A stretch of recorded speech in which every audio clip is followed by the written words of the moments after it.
दिल्ली में हुआ बम धमाका ये कोई अचानक से हो जाने वाली घटना नहीं है, ये सोच साजी साजिश है। और ये सब समझने के लिए आपको पीएफआई का ऑफिशियल डॉक्यूमेंट इंडिया 2047 पढ़ना होगा। इसमें 4 स्टेज बताई गई है कि कैसे 2047 तक भारत को इसे एक इस्लामिक राष्ट्र घोषित करना होगा। इसमें पहला स्टेज यह है कि उन्हें बहुत शिकायतें हैं सरकार से और हिंदू समाज से, और जहाँ शिकायतें नहीं है वहाँ काल्पनिक शिकायतें, जिसके साथ ही ये बताना कि वो भारतीय होने से पहले एक मुसलमान है।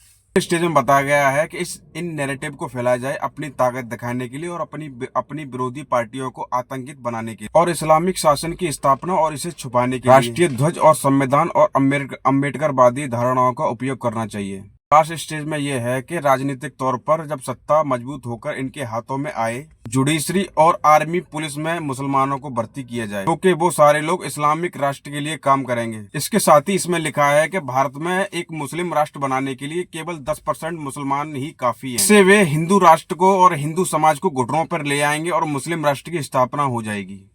है कि हर मुस्लिम आतंकवादी नहीं होता, लेकिन आपको कैसे पता चलेगा कौन सा मुस्लिम आतंकवादी है या नहीं? तो पिछले कुछ दिनों में पकड़े गए आतंकवादी जितने भी थे वो सारे डॉक्टर थे, जिन्हें हम लोग भगवान के रूप में मानते हैं। डॉक्टर एक भगवान के रूप में होता है, सभी लोगों की धारणा होती है। ये आतंकवादी के रूप में कोई भी हो सकता है, चाहे आपका दूध वाला हो सकता है, सब्जी वाला हो सकता है, फल वाला हो सकता है, रेडी ठपड़ी वाला, कोई भी हो सकता है। कोई नहीं जानता कि कब जाने इनके अंदर एक आतंक जन्म ले और वो आसमानी किताब पढ़कर ये फट जाएं। इनकी जड़ें मिली हैं उन मदरसों में जहां इन्हें उस कट्टरता की तालीम दी जाती है, जिनमें से अधिकतर मदरसे सरकारी पैसों से चलते हैं। एक तरफ भारत के कई राज्यों में हिंदुओं की संख्या एक साथ कम होती जा रही है। याद रखना हिंदू, ये दिल्ली में जो घटना हुई है वो अचानक से हो जाने वाली घटना नहीं है। मेरी बात को गौर फरमाए। जय श्री राम, जय गौ माता।